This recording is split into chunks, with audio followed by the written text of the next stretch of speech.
त्यसले तपाईको यदि 24 घण्टाभित्र बाटोमा खाल्डो मात्र भेटियो भने 1 लाख जरिवाना राज्यले तिर्ने।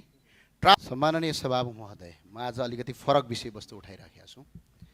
सरकारले अहिले पछिल्लो पटक ट्राफिक नियम उल्लङ्घन गर्नेहरूलाई कडा कानुनी सजाय गर्ने भनेर एउटा चर्चा ल्याएको छ, नियम बनाउने भनेर चर्चा आइराखेको छ। प्रहरीले प्रतिवेदन पनि पठाएको छ। म एउटा सरकारलाई अहिले यो हामीले विरोध गरेको होइन, नियम पालना गर्नुपर्छ, कारबाही हुनुपर्छ, त्यसमा हामी सबै तयार छौँ र जनता तयार पनि हुनुपर्छ।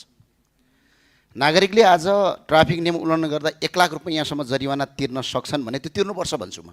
तर राज्य चाहिँ जिम्मेवारी हुने कि नहुने, राज्यले चाहिँ जे गरे पनि हुने, त्यो भए हुनाले अहिले यो सरकारलाई म अपिल गर्न के चाहन्छु भने अब हामी अलिकति फरक ढङ्गले जानुपर्छ। के गर्नुपर्छ भने राज्य पनि जिम्मेवारी हुन पर्यो, सम्बन्धित निकाय पनि जिम्मेवारी हुन पर्यो।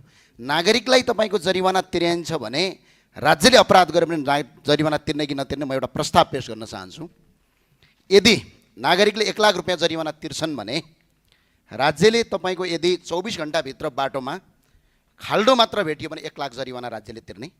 ट्राफिक बत्ती बिग्रेको अवस्था बनाएन भने 1 लाख तिर्ने। ट्राफिक प्रहरीले रुखो व्यवहार गरेमा 50,000 तिर्ने। राति सडकमा बत्ती बिग्रिएमा 50,000 तिर्ने। ट्रायल पास भएको 7 दिनभित्र लाइसेन्स आएन भने 50,000 तिर्ने। र तपाईँको यदि कुनै पनि नागरिकलाई सडकमा खाल्डो भएर सडकको अवस्था बिग्रिएर सवारी दुर्घटना भयो भने सम्बन्धित निकाय र ठेकेदार कम्पनीलाई ज्यान मार्ने उद्योगमा मुद्दा चलाउने कानुन ल्याउनका लागि कानुन मन्त्रीज्यूलाई म संसदबाट अपिल गर्न चाहन्छु। किनभने यो अब बनाउनै पर्छ हामीले, होइन भनेपछि तपाईँको राज्य र कानुन भनेको त सिर्फ जनताका लागि होइन नि त, जनतालाई दण्ड दिनका लागि कानुन ल्याउने होइन नि त। कानुन भनेको जनता र सरकार मिलेर दुईटा सहकार्यमा गर्ने हो। त्यो भएको हुनाले यो नियम आओस्, यो आउनुपर्छ, तर यो आउँदै गर्दा सम्बन्धित निकाय चाहिँ रेस्पोन्सिबल हुने कानुन पनि आओस्, अनि त्यो आइदियो भने हामी संसदबाट पास गर्छौँ। होइन भने